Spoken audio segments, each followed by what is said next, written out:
Citing complications in the operation of the judiciary, the Supreme Court Bar Association has demanded appointment of the Chief Justice at the earliest.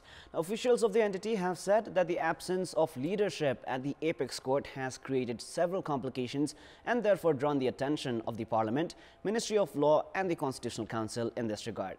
Good evening, I am Praram Vadahal. Let's begin with the main stories. The District Attorney's Office Kathmandu files cases at the District Court Kathmandu against 5 involved in spot fixing in the Nepal T20 League. Office of the Election Officer established for the upcoming presidential and vice presidential elections. CPN Maoist Center in Parle to discuss the presidential candidate. US President Joe Biden makes an unannounced visit to Kiev, announces new military aid for Ukraine, expressing solidarity with Kiev days before the first anniversary of Russia's full-scale invasion. And Scotland defeat Namibia by 42 runs to register their second win in the ongoing ICC World Cricket League 2 series. Namibia suffered defeat in all 4 matches in the tournament. Cases have been filed at the District Court Kathmandu against 5 individuals, including 3 players, for their alleged involvement in spot fixing during the Nepal T20 Cricket League. The Office of the District Attorney has filed a case demanding a 3-year sentence and 50,000 rupees in fine against Adil Alam, Mehboob Alam and Nitesh Shah, known as Nitesh Gupta. Cases have also been filed against Navin Karel and Ravi Mazhi. The Central Investigation Bureau of Nepal Police (CIB) had conducted investigations after arresting 3 individuals after online betting and spot fixing was reported during the Nepal T20 League to affect the result of the matches. The tournament was held at the Tribhuvan University Cricket Grounds between 24th of December and 11th of January. The Office of the District Attorney has demanded the issue of arrest warrant for Navin and Ravi, who are currently at large. Meanwhile, police have also intensified additional investigations suspecting the organizing of Nepal T20 League for spot fixing, online betting and amassing wealth illegally. The Election Commission has established the Office of the Election Officer for the upcoming elections of the President and the Vice President. The Office of the Election Officer, established at the Federal Parliament building premises in the capital's New Baneshwar, has come into operation from today. For the March 9 presidential election, the final voters list is scheduled to be published this Wednesday on 22nd of February, while the nominations for the election is scheduled for the Saturday, 25th of February. Inaugurating the Office of the Election Officer today, Chief Election Commissioner Dinesh Thapalia informed that the vote weight has been determined on the basis of the 2011 census. Chief Election Commissioner Thapalia also informed that the voting will be held at the Parliament building premises on the 9th of March from 10 a.m. to 3 p.m. and the result will be made public by 7 p.m. the same day. According to Thapalia, if none of the candidates can secure a majority, there will be a re-election the next day on the 10th of March. A meeting of the ruling coalition party CPN Maoist Center is underway to discuss on the candidate for president. The meeting had begun at around 4 p.m. earlier this afternoon at the party's central office in Peristada to delve into the candidate for the president. CPN Maoist Center, the entity which had decided not to field its candidate for the president, is discussing about whether to support the presidential candidate of CPN-UML or Nepali Congress.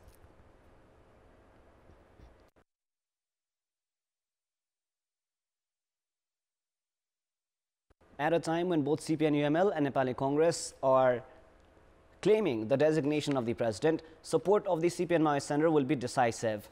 CPN Maoist Center chairperson and Prime Minister Pushpakamal Dahal and other Maoist leaders have been making efforts for a national consensus for the presidential candidate. Last night, Nepali Congress called on Prime Minister Pushpakamal Dahal to support its candidate for the presidential election. Nepali Congress President Sherbahadur Dewa, along with other party leaders, had reached the official residence of the Prime Minister at Balwatar late yesterday to discuss the upcoming elections of the President and Vice President. Nepali Congress leaders, including former Prime Minister Dewa, Senior Leader Ramchandra Paudel, General Secretary Gagan Thapa, among others, spoke on the line of reviving the past collaboration between the two parties. Prime Minister Pushpakamal Dahal, on his part, repeatedly answered in the affirmative, adding that the political scenario will also depend upon the candidate presented by CPN-UML for the presidential post. The nominations for the presidential election is scheduled for 25th of February, while the election will be held on the 9th of March.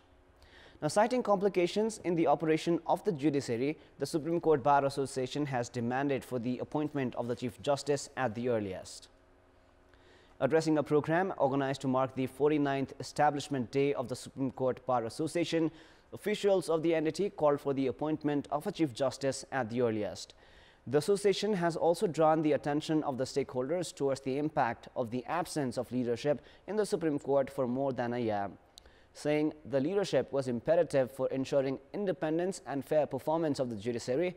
The Supreme Court Bar officials stressed on the need for the Parliament and Constitutional Council to grow serious in this matter.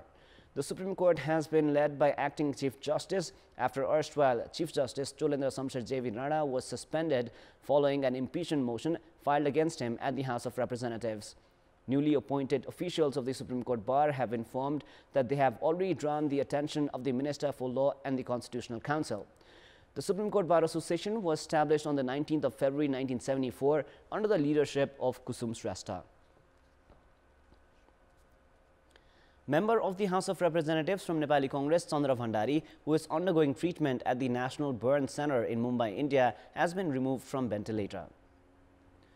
According to helper of Bhandari, Madhav Neopane, Bhandari has been removed from the ventilator after his health parameters read normal earlier this morning. Neopane has further added that Bhandari is no longer reporting fever and his swollen parts were getting back to normal. Bhandari and his mother, Harikala, were injured after explosion of cooking gas at their residence last Wednesday. Both were taken to Kirtipur hospital for treatment, but Bhandari's mother succumbed to her injuries. Parliamentarian Bhandari was taken to the National Burn Center in Mumbai, India in a Sri Airlines aircraft on Thursday for additional treatment. Members of the House of Representatives and provincial assemblies from Sankwa Sabha have begun expressing interest as construction companies have been leaving development works stranded. The members of the House of Representatives and provincial assemblies from Sankwa Sabha have demanded scrapping of contract of construction companies who leave projects of roads and bridges stranded. They have suggested the district administration not to extend the deadline of the projects as Khandwari Kimathanka, Khandwari Noom Road and the bridge over the Arun River, among more than a dozen projects, have been yet to be completed, while most of them are unattended. Now, former minister and leader of human rights movement Mathura Prasad Shrestha has passed away at the age of 89. Health Minister of the interim government formed after the popular movement of 1990, Shrestha breathed his last while undergoing treatment today. Also a doctor by profession, Shrestha was appointed minister as an independent representative of the civic society. Shrestha's body has been kept at the Thiruvan University Teaching Hospital. According to Registrar at the Medical Council, Krishna Prasad Adhikari, process for his final rites would begin only after the arrival of Shrestha's family members who are returning from abroad. It is now time for our segment Public Pulse, where you text us with your opinion. Public Pulse.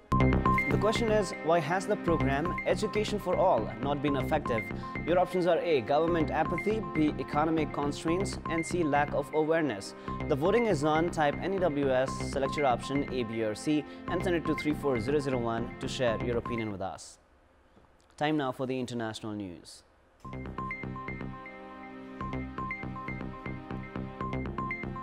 US President Joe Biden announced new military aid for Ukraine during an unannounced visit to the Ukrainian capital, showing solidarity with Kiev days before the first anniversary of Russia's full-scale invasion of Ukraine. Air raid sirens blared across the Ukrainian capital as Biden visited Kiev for talks with President Volodymyr Zelensky, but there were no reports of Russian missile or air strikes. Biden said Washington would stand with Ukraine as long as it takes. The United States has been by far the largest supplier of military assistance to help Ukraine repel better-equipped Russian invaders.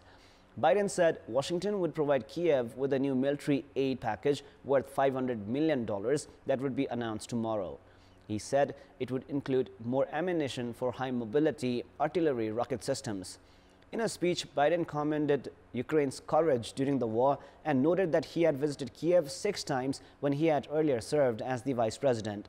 The air raid sirens wailed while Zelensky and Biden were inside the St. Michael's Golden Domed Cathedral on a square in central Kiev where burnt-out Russian tanks have been placed. Ukraine is preparing for what it expects to be a major new Russian offensive that some military analysts say is already underway. Biden's trip fell on the day that Ukraine marks the deaths of more than 100 people, now known as the Heavenly 100, at anti-government protests that eventually toppled a Moscow-backed president in 2014. Torrential rain has triggered flooding and landslides in coastal areas of Brazil's southeast, killing at least 36 people and displacing hundreds of others. In Sao Paulo state, television and social media footage from the town of São Sebastião yesterday showed entire neighborhoods underwater, debris from hillside houses swept away by mud, as well as flooded highways and cars destroyed by fallen trees. City officials said the town, 200 kilometers north of the city of Sao Paulo, and where many people from the capital spend the holiday weekend ahead of the Christian festival of Lent, was one of the hardest hit, as a record 600 millimeters of rain fell in 24 hours. At least 35 people died in San Sebastião, according to a statement from the Sao Paulo state government. News reports said a 7-year-old girl was also killed in the neighboring town of Ubatuba. Sao Paulo state governor Tarcísio de Freitas declared a state of emergency in 5 towns along the coast. His government said 566 people had been displaced or made homeless. Carnival events were cancelled in São Sebastião, Ubatuba, Ilhabela and Bertioga. Hospitals in the Syrian city of Aleppo have been treating victims of the devastating earthquakes under extreme circumstances.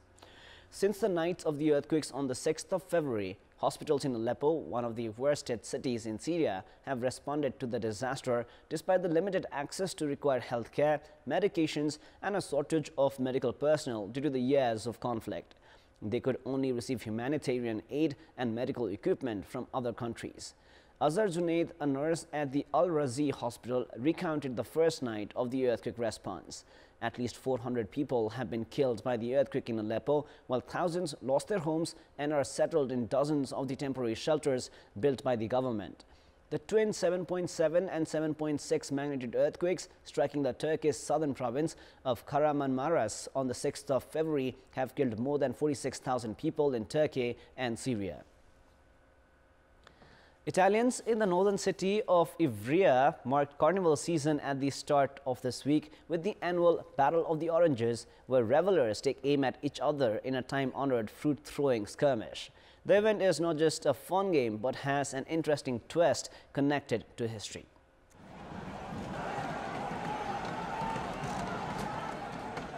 The Battle of the Oranges event, dating back to medieval times, sees teams dressed up in brightly colored medieval costumes and engage in a fierce orange-throwing fight that leaves the cobbled streets covered in a thick carpet of mashed pulp.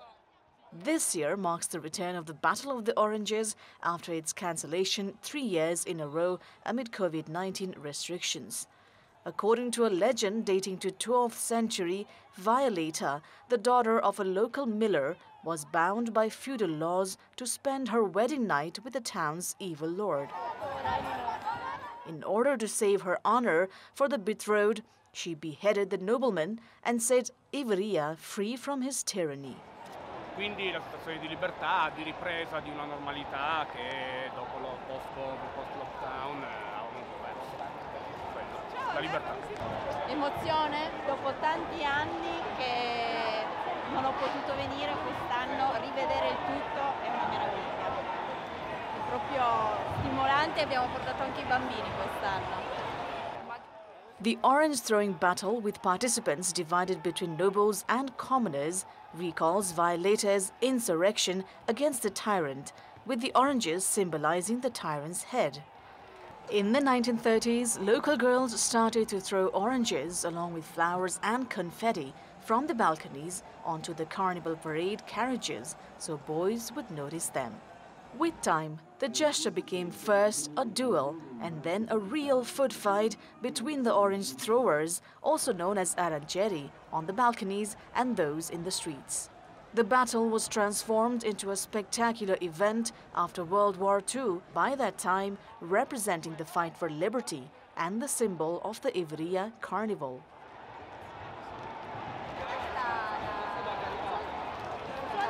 Time now for the sports news. Sports news. Scotland have secured their second win in the ongoing Nepal leg of the ICC World Cricket League 2 as they brushed aside Namibia by 42 runs. Namibia have yet to secure a victory in the series. In the match played at the True University Cricket Grounds in Kantipur, Scotland were put to bat, where they were bowled out for 221 runs in 48.4 overs. Christopher McBride top scored for Scotland with 47 runs, while Thomas McIntosh added 34 and skipper Richie Berrington made 32. While other batters also had starts, they could not build up on their innings as Ruben Trumpelman picked 5 wickets for Namibia in 9.4 overs, giving away only 30 runs. Tangeni Lungameni had 2 scalps, while Bernard Shaw's, Ben Shikongo and Pikia France shared a wicket apiece. In reply, Namibia were bowled out for 178 runs in 38.4 overs as they fell short by 43 runs. Opener Andre Lawrence top scored for Namibia with 52 runs, while skipper Gerard Erasmus made 43 and Zane Green contributed 25. Sean Fuchs and Trumpelman added 10 runs each, while none of the other batters scored in double digits. Mark Watt was the pick of the Scottish bowlers with 4 wickets, while Michael Leask added 3. With Brandon McCullum grabbing 2 wickets, Chris Greaves had 1 to his name. Now, Scotland have already won the tournament, and it was their 24th win, with which they are atop the standings with 50 points. With this, Namibia have lost all 4 matches of the Nepal leg of the tournament and have 37 points from 34 matches.